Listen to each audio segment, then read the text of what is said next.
Hello there and welcome back to JJ Painting. I am JJ, and yes, I did say I would release another video. There would be another video after my welcome back video. I did make it, and here it is. You're watching it right now. Woo! So happy days all round. So, as you can see from today's title, 9th edition. We're going to talk all about 9th edition. Since all the codexes for 9th edition have been released, and with 10th edition potentially being on the horizon, I figured this was a good time to sit back and have a good look at 9th edition as it has been holistically, but also how it was carried on in some ways from what 8th edition was, how it has changed 40k over the past 3 years, and potentially what we might be seeing going forward into the future. So there is a lot to talk about today, but I will keep it as concise as possible, and let's get straight into it. So let's crack on. So let's start off by talking about the origins of 9th edition.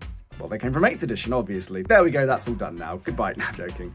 With 8th edition, we could see some of the ideas, at least for 9th edition, arriving in the latter half, I think. So we're talking 2019-2020 time. And that was very much the Psychic Awakening series, which was quite narrative-driven and had lots of individual goodies for every single faction, and some of the sub-factions as well, across those 12 books. We saw stuff for Space Marines, we saw stuff for Chaos Marines, Sisters of Battle, Death Guard, Thousand Suns. Everyone got something. And a lot of those concepts and proof of concepts that we saw in those books ended up coming into fruition into 9th edition. Two great examples of this are the Shield Hosts for the Adeptus Custodes and the Death Guard Plague Companies in, I believe it was War of the Spider, which was the second to last book for Psychic Awakening in 2019-2020 time.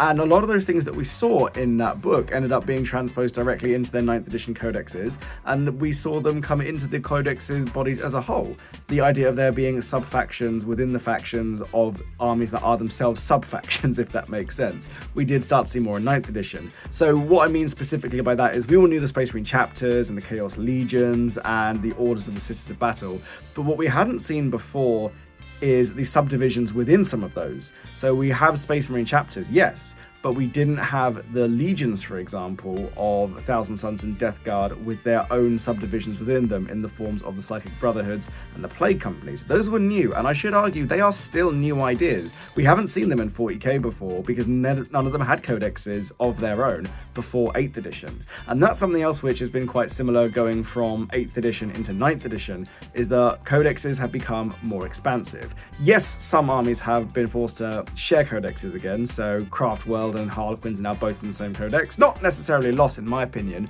because they both have a lot of great things going for them, but I think they work better together rather than separately, but that's just my opinion, obviously. And having seen things such as Chaos Demons and Death Guard and now World Eaters all getting their own codexes and also getting those codexes fleshed out in ways they simply weren't before, those are all new things, and those have been good things, I'd say, in the grand scheme of things. And that started in 8th edition, where we started to see the expansion of rules for individual sub-factions within armies that we didn't see before. And if you look at very closely how that worked for Space Marines, Dark Angels, Blood Angels, and Space Wolves all had their own codexes going into 8th edition, but now they are supplements which now work with the larger Space Marine Codex as a whole. That was also quite new because they've had their own codexes, but in my opinion, again, it makes way more sense for them to make space in their supplements just for their stuff and then use the main body of the Space Marine Codex for everything else, because otherwise you're just printing the same book twice effectively with a few different variations here and there. So just to really quickly summarize some of those points, what we've seen from 8th edition at the end of 8th edition at the very least, was the new ideas that would be coming into 9th edition, and the ideas that would carry into the codexes and be built upon and expanded upon quite a lot as we've seen them so far.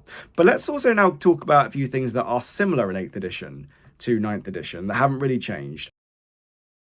I think it's fair to say that 8th edition next to 7th was a bigger jump. 8th edition worked the whole thing up again from the ground, as I've said before, and 9th edition initially didn't like it was going to be a continuation of that. But there are differences. But one of the big similarities are things such as vehicles keeping their wound charts, damage characteristics that came over from 8th edition, which we had only seen then, and it carried on the idea that the codexes should carry the majority of the unique rules, whilst the core rules were just that, core rules that were actually quite minimal. Now that has changed slightly over 9th edition, but I would say that overall the codexes are responsible for retaining and developing the ideas used in their codexes, rather than it being universal special rules that are ambiguous to everyone and you just get a handful of them for your army. So in a lot of ways, to sum up, what we can say is the ideas that we saw in 8th edition at the end of it going into 9th edition have very much been expanded upon and built upon in a lot of those other codexes. And there have been similarities and there has been continuity. So I would say that for 8th edition players who remember the early part of 8th when everything was very new and very fresh, in some respects 9th edition has been a expansion upon the ideas of 8th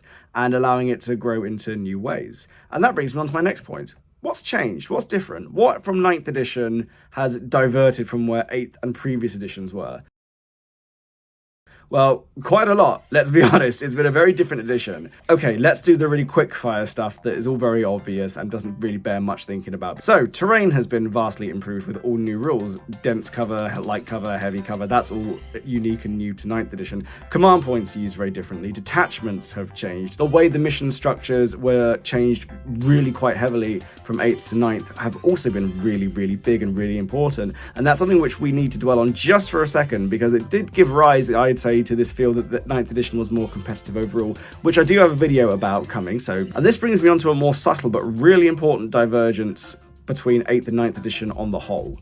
So 8th edition, in a lot of ways, was actually quite narrative driven, even though Crusade, another new thing in 9th edition, was exclusive to 9th edition. We didn't have that in previous editions, but what we have seen from 8th edition is that books were released primarily to do things with the narrative. We learned more about Guilliman, we learned more about Abaddon, we learned more about how things have changed since the return of the Primarch, how the galaxy has changed since it split in half. These are all things which are quite new, and these are all ideas that 8th edition started to explore. We got a sense that the narrative of the 40k universe was expanding, whereas in 9th edition, most of the books have been things like the chapter approved and the mission packs for the tournament side of things.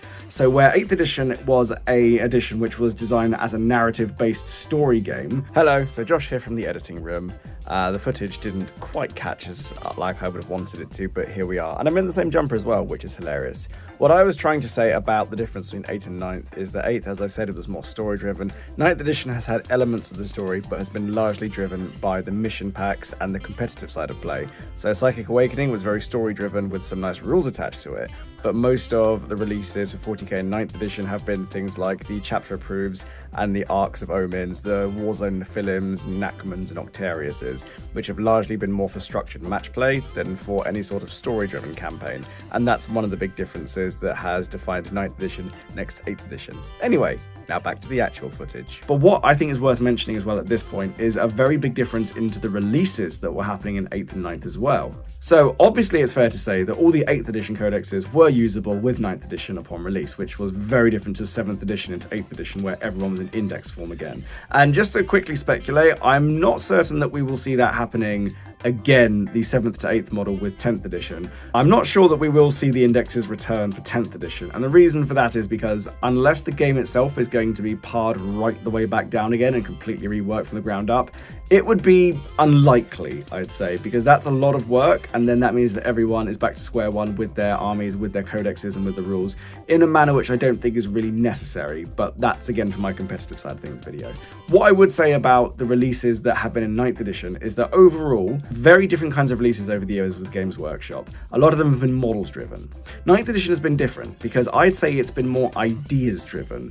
And what I mean by that is you see codexes being released and we see small snippets of them. The Dakar rule for the Orcs in their 9th edition codex, Plague Companies and Contagions being released in 9th, and obviously the Railgun for the Tau Hammerhead profile was all released prior to the codex's releases. Games Workshop was selling codexes based on ideas, whereas in previous editions, it was based on model releases. Now, obviously, 8th edition has had a massive number of model releases. Astra Militarum got a massive reboot, World Eaters got their range hugely expanded, Space Marines obviously got a big expansion, and Necrons got a big expansion fairly early on, and the other armies, on the other hand, didn't. So Drakari, Death Guard, Tau barely got any new models. They didn't see particularly large expansions at all. Orcs obviously got the Beast Snaggers, but what we've seen as a result is that armies that didn't get that many new models, and I don't even think Thousand Suns got anything more than the character, what they had was ideas in the codex, new ideas, expanding the codexes, building upon what was already there. Like I said earlier, some of it did come under that model of expanding the sub-factions in armies, your Grey Knight Brotherhoods, your Thousand Suns Brotherhoods as well, whatever they're called.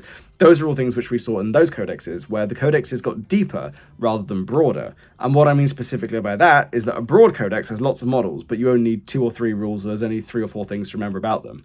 But whereas with a deeper codex, you have maybe 5 or 6 models, but each one has about 7 different rules attached to them. Custodies, great example of this. But in those codexes, we saw that deepening in ways we haven't in previous editions. In editions from 4th through to 7th, a lot of the emphasis was new kits that were previously in metal or in resin being brought over to plastic for the first time. And that was really significant at the time, but obviously now virtually everything is in plastic. And as a result, unless Games Workshop release new kits, it's actually easier in a lot of ways to resell the codexes and resell the armies by simply upgrading or empowering the units that are already there to give them a second lease on life. Space Marines, for example, had this in the Firstborn range. Vanguard became very, very, very popular out of nowhere, and most people who've been playing since at least 5th edition remember that Vanguard veterans have always been present, but they've never been a go-to. In 9th edition, they became a go-to. Terminators, for example, were also seeing a bit of a way out on their lease on life until the beginning of 9th edition. Suddenly they're everywhere again. And other units across other codexes, like the Chaos Marine Havocs, for example, the Chaos Marine Possessed, yes, they're new models as well,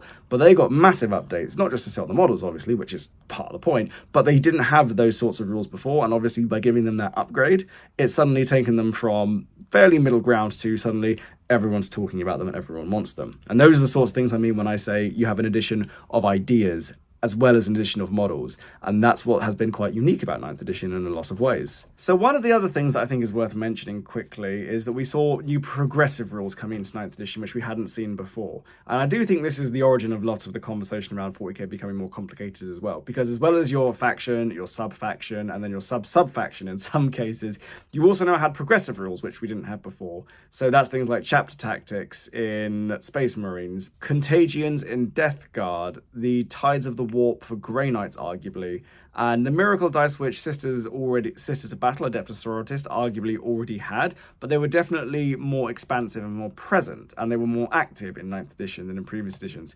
Oh, and of course, the Martial Catters and the Warp Surge points that we see in Custodians and Demons. So everyone had a bit more unique flavour to their codex. Everyone had something that was unique. And also another thing we saw in 9th edition was the upgrade add-ons. So Chapter Command for Space Marines, Chapter Masters, Master of Sanctity for Space Marines, the Deadly Pathogens for Death Guard. What else did we have? Marks of Chaos, which obviously were already there, but they've become more active. If you look back at Chaos Space Marine Codex in 8th edition, Chaos marks were a keyword and didn't really have any effect outside of a stratagem. Those are all things which we didn't see in previous editions in the same way as we see them now, because they weren't quite relics, obviously, but they're also not quite army-wide upgrades. And that's been a unique thing to this edition, which has been, I'd say, quite a good thing, and hopefully we'll keep it into the next edition. So the differences in 9th. What have been different to previous editions? Obviously, terrain and CPs were a big thing, but the progressive rule, the upgrades unique to armies rule, which has been quite a big one, the addition of secondary objectives, the emphasis on more structured mission packs, the ending of things like Maelstrom of War and the introduction of Tempests of War, obviously the introduction of Crusade, and the introduction of having codexes that are built around ideas for their army and those that are mainly built on the models. I do think it's also worth mentioning the Leagues of Votann here in passing, because that was a big thing that happened in 40k. But it then raises the question, is there going to be more of it? I believe yes. I think they've probably got more of it, which they're going to wait until the next edition to release. I don't know how significant Votann will be to the canon or to the lore. That's something which we will have to wait to find out. They've not really appeared much in any of the novels again yet, but I'm sure we will see them somewhere soon. So to all you squat players out there, you're probably going to get a couple of novels within the next 2 years, I reckon. But until that time, just be patient and it will happen.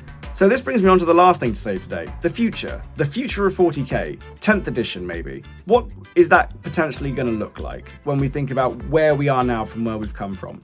Well, I'd say that everything is still up in the air in a lot of ways. 9th edition has definitely been an edition that people seem to think is geared more to competitive play, and there is a strong argument for that. There have been more ancillary releases around the codexes focused on that. As I said, the differences from 8th to 9th in terms of what was being released aside from the codexes in 40k has been based on mission packs. It's been about secondaries, it's been about stratagems, it's been about CP. It's not been about the canon, it's not been about the universe, and that is a huge difference, and that's a very big thing to change from one edition to the next. But also at the same time, because the codexes themselves are all so much more unique and they will have so much more individuality in them, it's hard to imagine that when 10th edition does roll around, they will all immediately cease to exist. It was easy to do that with 7th edition, and the reason I say it was easy to do that with 7th edition is because most of those codex had the same unique special rules. They were all reading from the same hymn sheet, the unit types were all very similar, and they all did very similar things. And when you look at the various universal special rules that have been brought into the core rules in 9th edition, which I didn't mention because we know that they're like blast, like aircraft,